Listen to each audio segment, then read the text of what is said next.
என் அன்பான உலகக்கண் வணக்கம். நான் இங்கு உலகின் குருவாகிய எங்கள் பாரதம் என்ற தலைப்பு பற்றி பேச வந்துள்ளேன். பாருக்குள்ளே நல்ல நாடு எங்கள் பாரத நாடு என்றார் பாட்டுக்கொரு புலவன் பாரதியார். ஆம், இந்த உலக நாடுகள் அனைத்திலும் பழமையும் பெருமையும் வாழ்ந்த ஒரே நாடு நமது பாரத நாடு. ஆனால் இதன் பெருமை அறியாமல் அந்நியன் நமது நாட்டிற்கு வந்து ஏபிசிடி கற்றுத் தந்ததால் தான் நாம் கல்வியில் சிறந்து விளங்கி வருகின்றோம் என்று வாய் கூசாமல் வசனம் பேசுபவர்களை நினைக்கும் பொழுது எனது நெஞ்சம் குமுறுகிறது. நமது பாரதத்தின் பாரம்பரியத்தை பற்றி இவர்களுக்கு என்ன தெரியும்? இந்த உலகிற்கே பாடம் சொல்லித் தந்த குரு நமது பாரதம் தான். ஆம், தக்ஷசீலா, நாலந்தா, ஒடந்தபுரி, விக்ரமசீலா, வல்லவி, ஜெகதலா, மகாவிகாரா, சோமபுர மகாவிகாரா போன்ற பல்கலைக்கழகங்கள் கிமு 6ஆம் நூற்றாண்டிலேயே நமது பாரதத்தை அலங்கரித்து விட்டன. பாரசீக மாணவர்களும் கிரேக்க மாணவர்களும் இங்கு வந்து பாடம் கற்று சென்றுள்ளனர். இப்படி தேடல் கொண்ட மனிதரெல்லாம் நமது தேசத்தை தேடி வந்தனர். அறிவுதாக மிக்கவர்கள் அறிவியல் கற்க வந்தனர். கொட்டி கிடக்கும் ஞானத்தை பருக கூட்டம் கூட்டமாய் வந்தனர்.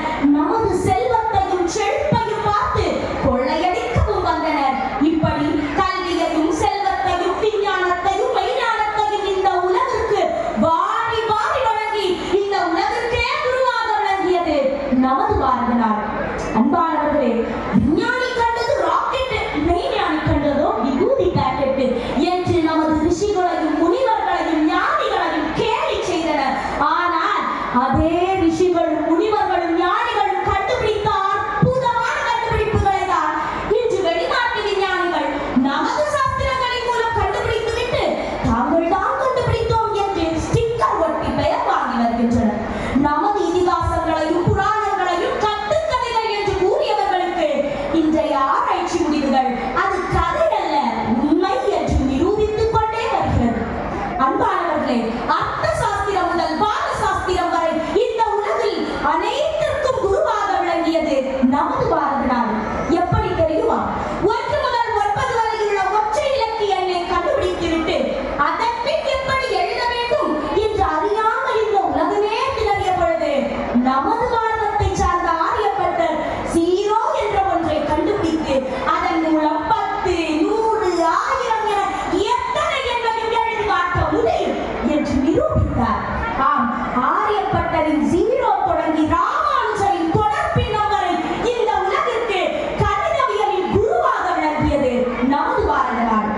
அடுத்து சூரியனில் 7 கதிர்கள் இருக்கின்றன என்று நியூட்டன் கண்டுபிடிக்கும் முன்னரே சூரிய பகவான் காயத்ரி, பிருகதி, உஷ்ணி, பங்கி, ஜகதி, கிறிஸ்துவா, அனுஸ்துவா என்ற 7 குதிரைகள் பூட்டிய ஒற்றை தேரில் வலம் வருகிறார் என்றும் 9 கோள்களை கண்டுபிடிக்கும் முன்னரே நவ கிரகங்களை வழிபட்டவர்கள் ஒரு வருடத்திற்கு 12 மாதங்கள் என்று பிரித்தவர்களும் இந்த உலகத்திலேயே முதலில் அறுவை சிகிச்சையும் பிளாஸ்டிக் சர்ஜரி செய்தவர்களும் பாரதியர்கள்.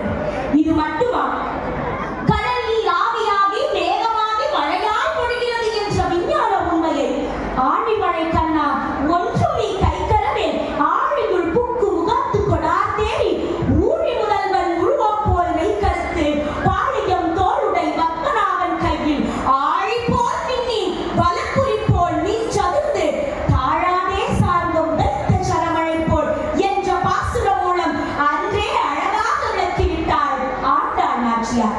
இப்படி வானவியலிலும் புவியியலிலும் மருத்துவவியலிலும் சோதிடவியலிலும் உலகின் குருவாக விளங்கியது நமது பாரத நாடு. அன்பானவர்களே, முதலில் உயிர்களானது நிலத்தில் தோன்றியது, அதன் நீரில் தோன்றியது, அதன் பின் நீரிலும் நிலத்திலும் தோன்றியது, அதன் பின் நிலத்தில் மட்டும் வாழும் உயிர்கள் தோன்றின என்ற பரிணாம வளர்ச்சி கொள்கையை டார்வின் சொல்வதற்கு முன்னரே மத்ஸ்யம், கூர்மம், வராகம், நரசிம்மம், வாமனன், பரசுராமன், ஸ்ரீராமன், ஸ்ரீகிருஷ்ணன், கல்கி என்ற கண்ணபரமாத்மாவின் 10 அவதாரங்கள் மூலம் அச்சே விளக்கியவர்கள் பாரதியர்கள். இப்படி உயிரியல் துறையின் உலகின் குருவாக விளங்கியது நமது பாரத நாடு. இது மட்டுமா? வெளிநாட்டு விஞ்ஞானிகள் நமது பூமியானது உருண்டையா தட்டையா என்று புலம்பிக் கொண்டிருந்த அந்த காலகட்டத்திலேயே நமது பூமி உருண்டைதான் என்று நிரூபிக்கும் வகையில் வராகமூர்த்தியின் கொம்பில்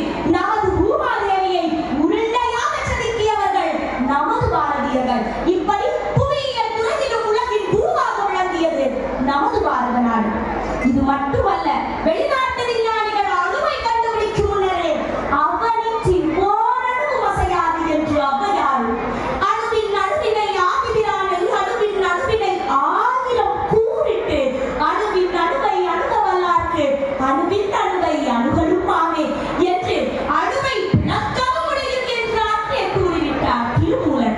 இப்படி அணுவியல் துறையிலும் உலகின் குருவாக விளங்கியது நமது பாரத நாடு. இது மட்டுமா, கடல் புரண்டோடும் காவேரி ஆற்று வெள்ளத்தை தடுத்து நிறுத்தி கரிகால சோழன் கட்டிய கல்லணைதான் இன்று உலகத்தில் உள்ள அனைத்து அணைகளுக்கும் முன்னோடியாக விளங்குகிறது என்றால் இதிலிருந்து பொறியியல் துறையிலும் உலகின் குரு பாரதம் தான் என்பது தெரிகிறது அல்லவா? எல்லாவற்றுக்கும் மேலாக பிலிப்பைன்ஸ் நாட்டின் பாராளுமன்றத்தில் ஒரு சிலை உள்ளது. அதில் என்ன குறிப்பிட்டுள்ளது தெரியுமா? மனு, the first lawgiver of the world. அதாவது மனுதான் இந்த உலகத்திலே முதலில் சட்டத்தை தந்தவர் என்று அந்த நாட்டிலே நமது மனுவை குறிப்பிட்டுள்ளார்கள் என்றால் இது ஒன்று போதாதா இந்த உலகின் குரு பாரதம் தான் என்று நிரூபிக்க? என்றாலும் கூட இன்றைய இளைய தலைமுறைக்கு நமது பாரதத்தின் பெருமை தெரிவது. அதற்கு காரணம் நம்முடைய மெக்காலய கல்வி திட்டம். ஆம், அலெக்சாண்டரை மாவீரன் என்று கூறும் இந்த கல்வியானது அவனை போட விரட்டிய புருஷோத்தமனை பற்றி சொல்லித் தருவதில்லை. பல திருமணங்கள் செய்த ஷாஜகானால் கட்டப்பட்ட தாஜ்மஹாலை காதலர் சின்னம் என்று கட்டுக்கதை பேசும் இந்த கல்வியானது ஒருவனுக்கு ஒருத்தி என்று வாழ்ந்த நமது ராமபிரானால் கட்டப்பட்ட சேது பந்தத்தை மறைத்துவிட்டது. சீன பெருஞ்சுவரை உலகின் அதிசயமாக கூறும் இந்த கல்வியானது ராஜஸ்தான் கும்பல்கர் மலைக்கோட்டையை பற்றி சொல்லித் தருவதில்லை. இது மட்டுமல்ல, வெளிநாட்டு போராளிகளான சகுமேராவின் புகழ் பாடும் இந்த கல்வியானது ஐஎன்ஏ மூலம் நமது பாரத சுதந்திரத்திற்காக பாடுபட்ட நேதாஜியை போன்ற எண்ணற்ற வீரர்களின் புகழை சொல்லித் தருவதில்லை. இந்த முறைகளை நிவர்த்தி செய்யும் பொருட்டே நமது இந்து தர்ம வித்யாபீடம் சமய வகுப்பு மூலமாக இளைய தலைமுறையினருக்கு விழிப்புணர்வு ஏற்படுத்தி வருகிறது. ஆம், இன்று எனக்கு நமது பாரதத்தின் வரலாற்றை பற்றியும் அதன் பெருமையை பற்றியும் தெரிந்திருக்கிறது என்றால், ராமாயணம், மகாபாரதம் போன்ற இதிகாசங்களை பற்றி தெரிந்திருக்கிறது என்றால், பகவத்கீதையை பற்றி தெரிந்திருக்கிறது என்றால், ஏன் இந்த உலகுக்கே குரு பாரதம் தான் என்பதை பற்றி தெரிந்திருக்கிறது என்றால் அதற்கு முழுக்க முழுக்க காரணம் சமய வகுப்பு தான். நான் ஒரு சமய வகுப்பு மாணவி என்று கூறிக்கொள்வதில் பெருமிதம் அடைகிறேன். அன்பானவர்களே, சுவாமி விவேகானந்தர் கண்ட கனவு யாரு தெரியுமா?